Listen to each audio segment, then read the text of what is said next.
ইরাকে উচিত শিক্ষা দিয়ে দীপাকে নিজের মনে করে সূর্য দীপাকে নিজের বাড়িতে নিয়ে এলো। হ্যাঁ বন্ধুরা, আমরা এমনটাই দেখতে পাবো অনুরাগের ছোঁয়া ধারাবাহিকের আগামী পর্বগুলোতে। কলেজের সব ছাত্রছাত্রীদের ল্যাবে নিয়ে যাওয়া হয়, একটা মৃত মানুষের বডি রাখা হয় হিউম্যান পার্টস বোঝানোর জন্য।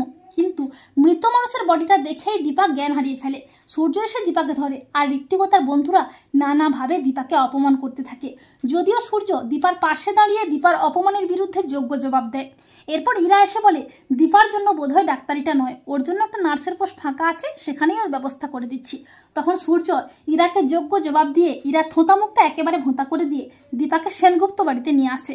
আর সূর্য দীপাকে সেনগুপ্ত বাড়িতে আনায় বাড়ির সবাই তো অবাক হয়ে যায়। এরপর সোনারূপা দীপাকে মা বলে ডাকায় সূর্যের সন্দেহ হয়, কিন্তু জয় কোনো মতে সূর্যকে সামলে নেয়। এরপর সূর্য সোনারূপার মায়ের খোঁজ করতে থাকে আউট হাউসে, কিন্তু সেখানে তো দীপা নেই। বাড়ির সবাই কি করবে কিছুই বুঝতে পারে না। তখন সূর্যকে আটকাতে সোনারূপা গিয়ে বলে আমাদের মাকে না আমরা খুঁজে পাচ্ছি না। তখন সূর্য সোনারূপাকে কোলে তুলে নিয়ে বলে আমি আছি তো, তোমাদের কিচ্ছু হবে না। আর সোনারূপাকে কোলে নিতেই সূর্যের মনে হয় আমার কেন জানি না মনে হচ্ছে এই বাচ্চা মেয়ে দুটো আমার নিজের কেউ। এরপর লাবণ্য সূর্যকে বলে তুমি কেন দীপান্বিতাকে এ বাড়িতে নিয়ে এলে? তখন সূর্য বলে ও ভীষণ অসুস্থ হয়ে পড়েছিল, আর ওর বাড়ি তো আমি জানি না, তাছাড়া ওকে যেন কেমন আমার নিজের মনে হয় ও আমার কাছের কেউ, তাই আমি ওকে এ বাড়িতে নিয়ে এলাম। তখন লাবণ্য মনে মনে ভাবে হ্যাঁ তুমি একদম ঠিক চিনেছো, ও তোমার নিজেরই তো, ও তো তোমার 7 জন্মের সাথী।